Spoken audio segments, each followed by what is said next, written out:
Scott, you may have been able to get my Twitter account suspended for 7 days, but guess what? I fucked your bitch. Scotty doesn't know that Fiona and me do it in my van every Sunday.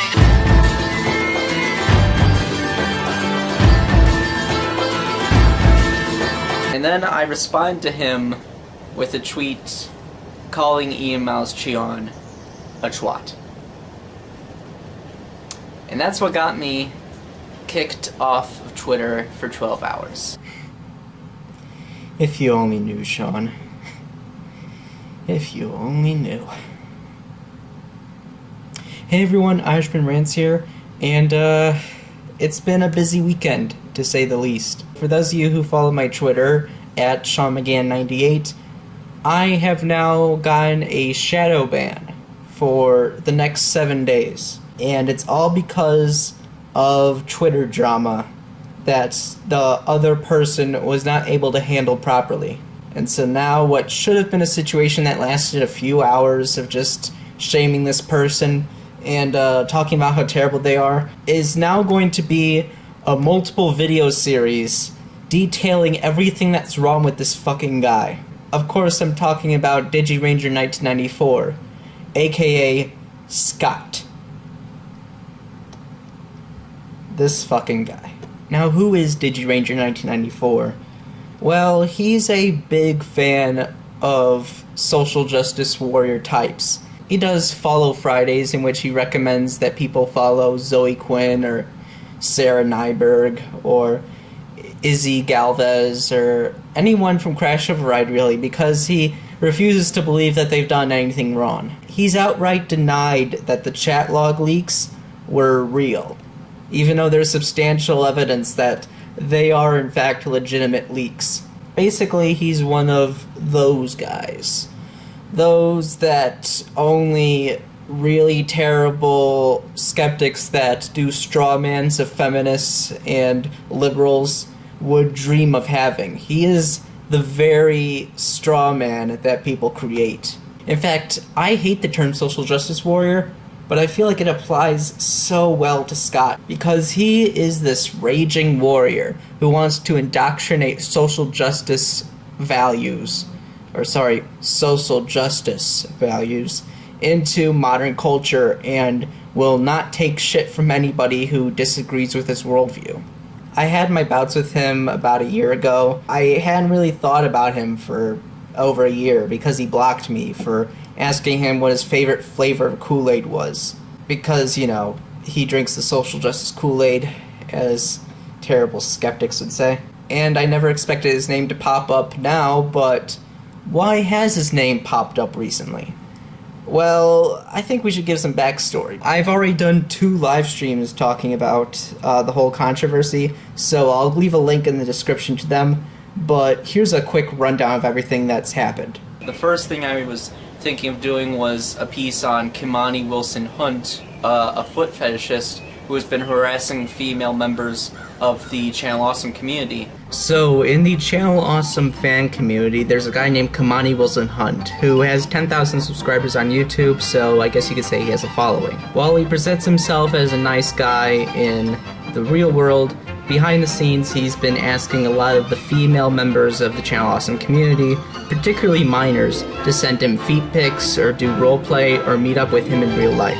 This is commonly referred to as sexual harassment. Many women have posted on Tumblr and other websites about his antics, and it was a pretty public thing that, for some reason, Lotus Prince, aka Justin Froling, who moderates the Channel Awesome fan community Facebook page, knew nothing about, despite it getting a lot of traction. Scott was a member of the Channel Awesome fan community and was asked multiple times to do something about it, like message Justin about the whole going-ons. And instead he decided to not do anything and wait until the victims would actually message Justin. Now, because Kimani at this point is still in the Channel Awesome fan group, Scott gets the bright idea to mention that Kimani's comment was featured in a Screen Junkies video, so he shares a screenshot of that. This of course upsets many people, including the victims of Kimani's sexual harassment. and now they're either cutting ties with him or yelling at him. And Scott is not having any of this and saying that the victims are committing libel for saying that he's defending the guy or that he's complicit in sexual harassment, despite the fact that he fucking is. Now, in March of this year, he decided to finally message Justin about this whole sexual harassment thing, and eventually Kamani was kicked out of the group. No, you think? I thought that's just what smart people do! Because, of course, it only takes a man to report sexual harassment for people to pay attention. Then again, he is the only person who messaged him. Because guess what, Scott? That's how victims work. Dipshit. On Friday, October 6, 2017, an anonymous user decided to call out DigiRanger1994 for posting about Andy Signor's sexual harassment and shaming him, despite the fact that Scott himself had become accidentally complicit in sexual harassment. So really, he had no room to talk about sexual harassment or sexual abuse or sexual assault, because guess what? He himself did nothing about Kamani Wilson-Hunte, and also posted stuff knowing that he was a sexual harasser. Eventually, more and more users on Twitter decided to talk about Scott, and to a lesser extent Kamani, and talk about all the terrible shit that he's done and how he was complicit in sexual harassment. I, having the biggest history with DigiRanger1994, decided to add in my 2 cents and posting my interactions with him over the years. Eventually, more and more shit pops up, including his shaming of people for liking different content, and other stuff that I'll get into later. Eventually, I announced that I'm going to do a live stream about it, and that's when Scott finally wises up and finds out that, oh shit, people are talking about me. I better become a fucking idiot. And so he blocks me, and then unblocks me to bitch at me for a little bit, and then blocks me again. Meanwhile, posting some more evidence that he messaged Justin first, but as you can see in his message, he also gets mad at the victims for some fucking reason. I don't know why they would be mad. You just posted a screenshot of a sexual harasser getting their comment featured on something that was founded by a rapist. But anyway, this sort of starts to die down and more people are unlocking their accounts and just kind of wanting this all to go away. They just wanted to clear the air about what they felt about Scott. And I'm the only person that's still really talking about it. And also the only person that's really not privating their account. Basically, I'm doing damage control and getting most of the hatred from Scott and trying to make sure it doesn't infect any of the people who privated their accounts, despite the fact that he even went onto some of those accounts and yelled at them. Then the live stream happens. It starts at 7 o'clock that day, and I just go through everything that's happened, and 57 minutes into the live stream, this happens. If anything, I didn't give a shit. Like, yeah, I have my bias with him. What? Holy shit. Oh my god. I just got suspended. I'm dead fucking serious.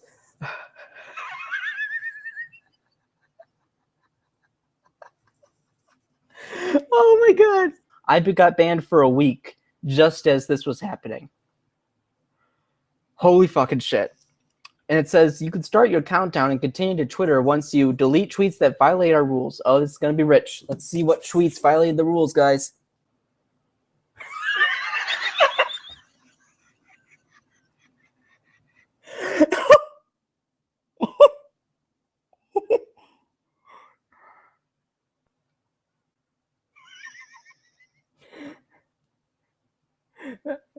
I'm just asking what your favorite flavor of Kool-Aid was. Come on, man. I wasn't trying to hurt you. Is there an option to not delete this tweet because fuck you? The fucking guy just found the tweets from a year ago. Jesus fucking Christ. Too bad there's only 3 viewers. Because this is golden. I'm assuming this is Scott doing this because who the fuck else would it be? Scott, you are the one thing that I wish I could get all the time, and that's a pussy. You decided to dig up your old tweets that were not really harassing you or threatening you in any sort of way. They were just me being a smartass. and you flag them, and Twitter, because they're fucking idiots, decided, okay, yeah, we're going to suspend his account for 7 fucking days. You know, if you were trying to let this whole controversy of you being complicit in sexual harassment die down, then maybe you shouldn't have flagged my account, because now you're basically Pearl Harboring this. You are the Japanese deciding to bomb Pearl Harbor, and now are going to start a war because of this. What is this analogy? I don't know. But really, Scott, this was your best solution when everything else fails. Just flag the person that's making you look like an idiot. That's not gonna work. You realize that, right? That doesn't work like that. And these are some of his tweets during my live stream, by the way. I thought I'd share them with you. Oh, fuck, I'm so angry. An old incident from 7 months ago is being treated like I'm still interacting with the problem of the incident. It's a gross smear. Sad face. A bunch of ex-friends are harassing me by proxy over non-existent events.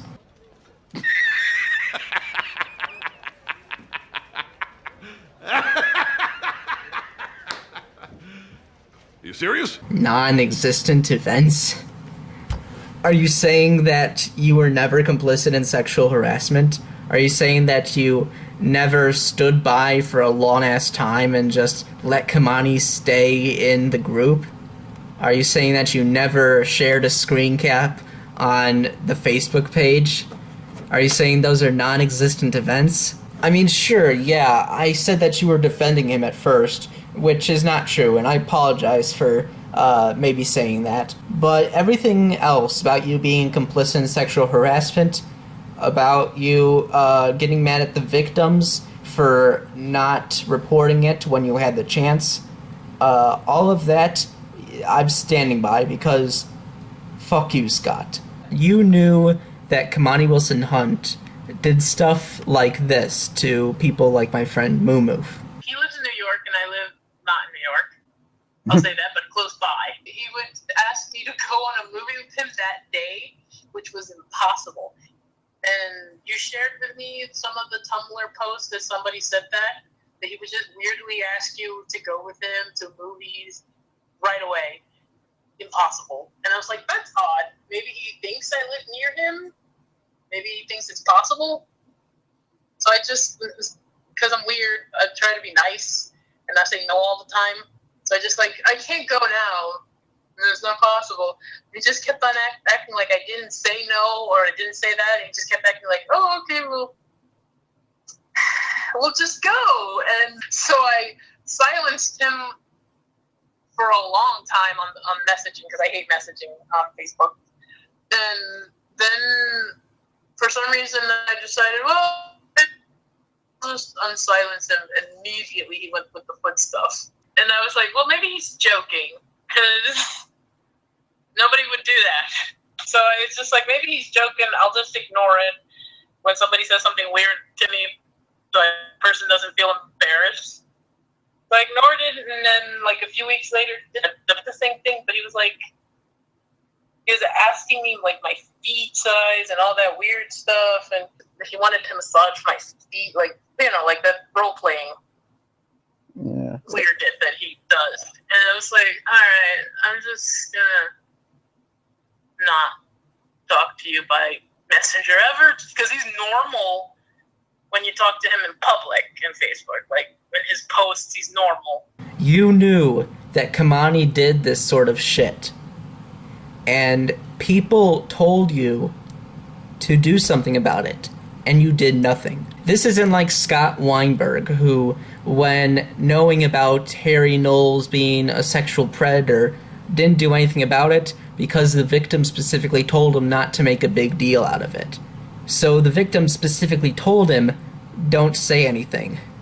The victims here were telling you to fucking say something. And still you were like, oh, you know what? I know what real victims would do. They would go and tell the person, because, you know what, if you were raped, you know, why wouldn't you go to the police? I'm sorry, I realize that you only know what a victim is from Zoe Quinn and Anise Sarkeesian and Brianna Wu, but sexual assault and sexual harassment victims usually don't talk about their experiences with people. They don't go to the police or tell someone, mostly because the person doing it is usually pretty powerful. And they don't want to start shit and get a big reaction and everyone hating them. People have gone to jail for being raped when they have been able to prove that they were raped.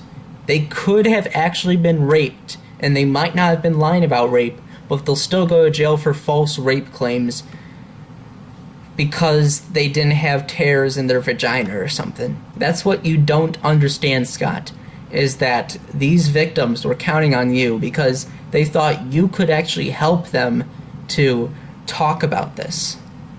Instead, you just were like, yeah, fuck it, I'm too lazy to do it. Even if you were the person who eventually did report this guy to Lotus Prince, you still took a long-ass fucking time. You waited till the last minute to do this. You waited until the victims got mad at you for basically being complicit in sexual harassment, and you still bitched about them in your fucking report. Like, what? Oh man, this guy, he was a foot fetishist who was sexually harassing these people, but, the victims, they're also bad, What about the alt-left? Fucking hell, Scott. And now you have the balls to try and get my account suspended because I'm calling you out on your bullshit. This is great, because you know what happens when someone makes a big deal out of someone like you? People start to speak up. And that's what's happened in my DMs. People are talking about you. I've gotten a lot of stories that I'm going to be sharing in this video right now, so saddle up, Scott, because welcome to Judgment Day. Oh boy. Fuck the police, fuck the police, fuck the police, fuck the police. For the sake of not getting anyone harassed, all but one person who sent me a message will remain anonymous.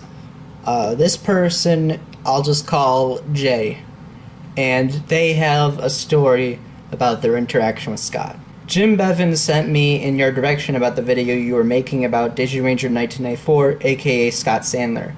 Just wanted to let you know of my experiences with this grade A jackass. First off, he started yapping at me because I didn't like Anita Sarkeesian, and that I was retweeting some stuff from Alpha Omega Sin about it. Scott then forced me to remove my tweets about the Anita situation, along with every retweet I did about the subject. Everyone who was my friend went after Scott for it, even Jim himself, which was how I met him. Then came the Ghostbusters reboot. I saw it and gave it a very displeasing meh review. Aside from Holtzman, the movie wasn't funny and ripped off the original in more ways than one. I was a part of the Channel Awesome Facebook group, and when a Nostalgia Critic made a post regarding his clipless review of the film, I expressed interest in seeing the review, and I posted my own thoughts on it. Scott didn't take that kindly, swearing left, right, and center at me just because I gave the Ghostbusters reboot a meh review, and how I told him you shouldn't force people to like Doug's clipless reviews. He was doing this at the time until it got to such a toxic point where I removed myself from the Channel Awesome page and made it so only I would come back when Scott either wised/manned the hell up and took responsibility for his shit, or he'd get kicked out before I returned to that group. I then blocked him on every single social media platform I could find: Facebook, Twitter, and YouTube. Do you hear that, Scott? You're such a piece of shit who gets mad at people for not liking a movie that much that they don't want to be in the Channel Awesome community because of you. I know you want to force people out if they retweet stuff from one of the lesser anti-SJW channels that's not as bad as the others, and that's why you want to go after them. But fucking hell, man. You're literally that much of a nuisance that people just don't want to be around you. And from another anonymous person, I'll just call them L, they in fact revealed more information to me that lends some credibility to this story from Jay. So here's some images. Hannibal Buress voice. Why any fuckboys is the same? They even posted links to the group on Doug and Rob's pages. Just why? Sure, they can make a new group, but that name is sad. Have you read the group's discussion? It gets even stupider. Stupider. Stupider. Stupider. Excuse me. Did you just say stupider? What kind of word is stupider? I have. Oh boy, I have. It's basically a group made to spite badmouth me. Not Doug, not Rob, not even Lotus Prince, Justin Froling. Me. What does he mean by steamrolled? Like, did you go to his house with a paver and roll over him? Shake my head. He means I dare to speak up about his rampant misogyny. Really, you girls need to search my username and the username J. Both terms together. You had better not be accusing J of being a misogynist. You better not be validating his claiming me a pretentious asshole. Well, no offense, Scott, but you are. Give me examples. You refused to tell me any last time. Maybe you will now. Disagreeing with you over trivial issues like a movie is not misogyny. He shares Alpha Omega Sin's videos and praises them. He used a single review of Ghostbusters to validate his beliefs. I pray you never get your hands on a gun because I don't want to think about what you do. You're openly attacking my mental health and condoning slander for a different opinion. You slander people for having different opinions. When did I ever do that? You still won't provide evidence. You unblocked me for this. Now hand it over. I'm done. Get help. That's not evidence of ever doing the things Jay said I did. You're arguing in bad faith, Jim. I should also clear up that Jay is not a guy. So, sorry. Maybe it's internalized misogyny, who knows. But yeah, he openly admitted that because she shared Alpha Omega Sin's videos, that made her a misogynist. It's like, kill me now. Like, please, just get the fucking noose. I want to meet my maker. The person that was arguing with him is a person by the name of Jim Bevan, who's one of the only other people in my sort of circle of really good followers and friends that has been critical of DigiRanger in the past. He was also there a year ago talking about how shit Scott was as a person. And he also sent me some stuff about him. Unfortunately, he wasn't able to provide evidence of, like, photos, but if you're able to find anything that would lend some credibility to this, please feel free to. Some other possible material. I remember a few years ago, Scott attacked Liz Finnegan, accusing her of being complicit in Gamergate and calling her a bitch. When she defended herself and called him out, some of her followers chewed him out as well. Then he turned things around and said she had her followers dogpile him and they were attacking him for being Jewish. This is the core problem with Scott's mentality. He can never be wrong, and when he's criticized for being wrong, he tries to twist it so that he's the victim. Look, I'm not here to police your language, but if you're trying to be this big combatant of misogyny, then don't use words like bitch. I mean, I use words like bitch and cunt because, you know, I might be a feminist, but I'm not supposed to be the pillar of what great feminism is. Like, I'm a dude. But if you're trying to be like, oh, this blatant misogyny that this woman displayed for sharing a video by a guy I don't like, and you're going to call Liz Finnegan a bitch, then, please get the fuck off the internet. Just the door's right there. Just please walk into the door and you'll be free of the internet. Now, some other stuff that was brought up was the fact that he doesn't like James Rolfe for refusing to see Ghostbusters and calls him a misogynist. He's one of those people. But another thing that was brought up publicly is that he also doesn't care if you have a dead relative. Like, if your mother dies, then you still need to make your next Nostalgia Critic editorial. Back when Doug Walker and Rob Walker lost their mother after she suffered a long illness back in September 2016, he got mad at the fact that they were going to be taking a break from making videos to mourn her loss, because he has a specific schedule of when to make videos. So his own mother dying is not as important as making the next Nostalgia Critic editorial. Probably taking a week off due to his mom's passing. I know his mom's passed, but the thing is, it's the time needed that's the variable. there's a 72-hour exclusivity window, too. Jesus Christ. You know, sometimes I just want to quit and let Cody host the show. He'd probably do a much better job. Son of a bitch. Now, DigiRanger wasn't the only person to do this shit with Doug and Rob. A couple other people, as pointed out to me by L, decided to also get on Doug and Rob's case about their mother dying and them deciding to back away. Now, it's not really relevant, but I do kind of want to share some of these because they have nothing to do with Scott, but they're just so cringy. They're so goddamn cringy. Holy shit. Heard about your mother's death, and I feel sorry for your loss. The ironic thing about this is that in your brother's NC review of Jurassic Park 3, you did a joke about her dying in her sleep, how she recently died in real life. It's like that your jokes can predict the future. Remember when Vanessa Hudgens' father passed away the night before the airing of Grease Live bit? Still performed in that special and pulled it off great because I'm sure even her dad wouldn't want her sad loss to affect her big night. Do you think your brother will have that same strength to continue making NC reviews even after your mom's recent death? Don't get me wrong, I feel very sorry for your loss, B. I'm sure that your mother, Sandy, wouldn't want her death to affect Doug's Nostalgia Critic schedule. Again, sorry for your mom's death, but if Vanessa still had the courage to do Grease Live, you brother still has the balls to continue his work too. If Vanessa still had the courage to do Grease Live. We're breaking free. We're soaring, flying. So yeah, it's not like he was the only person to be a dick to Doug and Rob when their mom passed.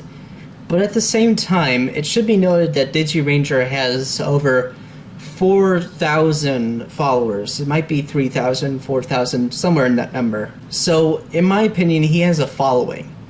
And he's saying stupid shit like this. People like Peter Coffin follow this guy, which I'm not surprised by. And this is the sort of shit that the guy you're following, all 3,000 of you, want to see. A guy who doesn't know what fucking empathy is, and doesn't know what it's like to be a sexual harassment victim, who also wants to call people a bitch but complain about blatant misogyny, and wants to force people out of the Channel Awesome community for what they watch in their free time. This is a guy that gets 3,000 followers, and I'm at 500 followers. Twitter is a shithole. But yeah, Scott, this is not the end. In fact, I encourage anyone who has more stories about Scott and more screen caps about Scott to come forward, DM me on Twitter. Again, it's SeanMcGann98. I might not be able to respond to you because, well, I'm shadow banned up until this Friday. So I might not be able to respond to it, but I will keep you anonymous unless you say otherwise. If you don't want to be anonymous, then I will use your name, like I did with Jim B. But yeah, Scott, you fucked up huge, bigly, ginormously. Now I'm going to have to take you down. And you guess what? Not only am I going to do it through Twitter and YouTube, I plan to take it to the streets.